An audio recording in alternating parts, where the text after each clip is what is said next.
Ofun Gaza ofitti firfirse ibiddaan of gubuun addunyaa gara jabeettii tana irraa garaa isaa murate. Hiriyoota fi ollaan isaa yeroo aara ibiddaa arganii balbala cabsanii seenan qaamni Abrahaam Dureessaa guutuun ibiddaan gubateetii jira. Saffisaan hospitaala geessanis lubbuu isaa baraaruu hin dandeenye. Hoogganaan waldaa qaroo dhabeeyyii Itoophiyaa obbo Wasan Alamuu yaada BBCf kennaniin qondaaltonni qormaata qoran qaroo dhabeessa kana dhoorkuu irra hin turre kun seera beekuu dhiisuudha. Waliigalteen seera qaama miidhamtootaaf haalli mijjeeffamuu qaba jedha. Haala mijjeessuu jechuun ammoo sa'aatii sirreessuu yookaan iddoo sirreessuu yookaan ammoo koodii malee qormaaticha akka qoramu hayyamuu ta'uu danda'a jechuun dubbata. Gochaan qaroo dhabeessa kana irratti raawwatame hawaasaan balaaleffatamaa kan jiru yoo ta'u qaamni qormaata isa dhoowwe yakka lubbuun gaafatamuu qaba jechuun qaamonni yaamichaa dhiyeessaa jiranis hedduudha.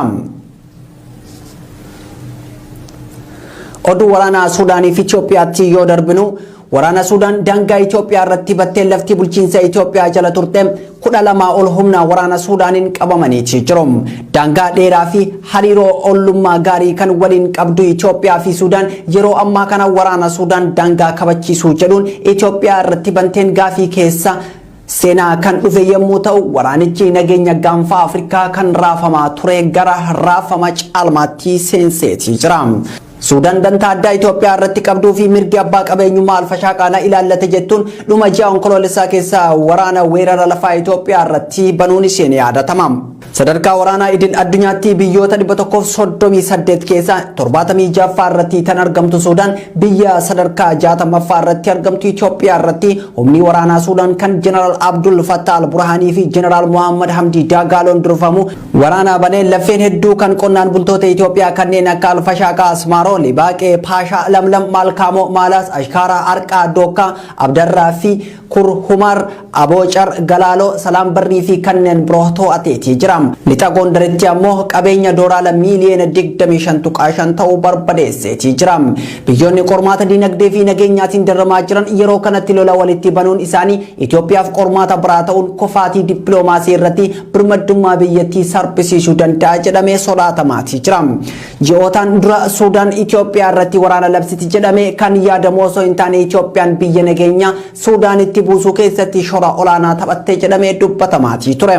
Ta'us keessumaa kabaja Itoophiyaa jaalamaan duraa kan Finfinneetti simannaan ho'aan taasifamee fi paarkiiwwan industirii Adaamaa fi bakka hidhi haaromsaa guddichi Itoophiyaa hojjetamaa jiruu fi iddoowwan Itoophiyaa misoomsaa jirtu kan daawwate hoogganaan olaanaa waraana Suudaan Jeneraal Abdul Fattah al-Burhaan yeroon lafa keenya Itoophiyaa jala jirtu itti deeffannu amma jechuun waraana Itoophiyaa irratti labse.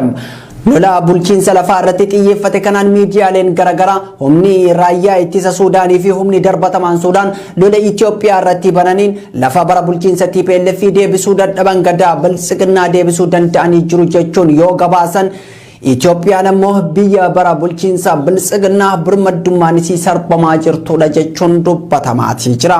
Waraanni Suudaan Itoophiyaa irratti bante haasaa Dr. Abiy Ahmad paarlaamaa irratti hidhannos humnas Tigraay irratti fitne rookeettii fi misaa'illi qabnus Tigraay ture kana ammoo akka TPLF ittiin gargaaramne barbadeessinee jirra jedhee erga dubbateen booda biyyi takka biyya biraatiin kan weeraramtu humna dhabuu fi deeggarsa dippiloomaasii dhabuu isii erga hubatameen booda kan jedhan namoonni itti dhiyeenyaan waraana kana hordofaa jiran Suudaan kufaatii dippiloomaasii Itoophiyaa mudate nageenya dhabuu keessoo biyyaa fi siyaasaan qoodamuu lammiilee hordofuun humni Itoophiyaa weerartoota alaa of irraa deebisuuf qabdu xinnaa ta'uu isaa waan hubatameef Suudaan waraana kana bante jechuun xiinxaltoonni yaada isaanii kennaati jiru. Humni waraanaa Suudaan kan birmaddummaan biyya koo Itoophiyaan sarbamee waggaa 25 oliif ture jedhu daangaan kiyya kan Itoophiyaa jala jirtu akka waliigaltee bara 1922 naaf haa deebi'u jechuun waraana isaa kan maqaa Sayfullahi Suudaan jedhamu gara daangaa Itoophiyaatti bobbaase. Maddii wal dhabdee Itoophiyaa fi Suudaan lafa qonnaa biyyee gabbataan badhaate kan Suudaan kutaa bulchiinsa Gadaariif jalatti argamtu kan bara 1990 keessa humni waraanaa Itoophiyaa Suudaan irraa fudhachuu waggaa 25 oliif misoomsaa ture. jedham. Alfashaaqaan lafa iskuweer kiiloomeetirii 250 uwwiste yommuu taatu laggeen sadi kan maqaan isaati Baaraa Saatitii fi Baaslaam jedhamuun marfamteetii jirti. Humni waraana Suudaan torbee darbe keessa bakka oomishni lafa kanaa irraa oomishamuun itti gurguramuu fi bakka qubsuma ajajoota milishaa Amaaraa bakka Laallii jedhamtu to'ateetii jira. Gama biraan oduun mootummaan ce'umsaa Suudaan sochii waraanaa humni waraanaa Suudaan taasisaa jiru sagalee caalmaan deeggaruu isaa dhagahamaa kan jiru yoo ta'u ministeerri dhimma alaa Suudaan Umar Qamar Aldiin ibsa miidiyaaleef kenne lafa keenya kan Itoophiyaa jala turtee qabannee daangaa itti tolfachuuf yeroon mijjaan amma jechuu isaa Reuters gabaaseetii jira. Gama Itoophiyaatiin kibxata darbee dubbiimaan ministeera dhimma alaa Itoophiyaa Ambaasaddar Diinaa Muftiin weerara kanaaf humna waraanaa Suudaan yakkuun lafti qabamte kan Suudaanii miti jedham. Jeneraal Abdul Fattah al-Burhaan ammoo Suudaan daangaa intarnaashinaala Itoophiyaa fi Suudaan waliin qabdu gonkumaa hin dabarrem. Nuti lafa keenya kan qonnaan bultoonni Itoophiyaa oomishanii itti fayyadamaa turan deeffanne jechuu isaa Reuters gabaaseetii jira. Koreen dhimma daangaa Itoophiyaa ammoo Suudaan lafa Itoophiyaa weeraraan qabattee hatantamaan akka gadhiiftuu gaafateetii jira. Durataan koree daangaa Itoophiyaa obbo Alamuu Yahnee fi itti aanaa isaa Dr. Ermiyaas waraanni Suudaan lafa Itoophiyaa kiiloomeetira 20 hamma 40 kan qabate akka gadhiisee bahu jechuun akeekkachiisaniitii jiru.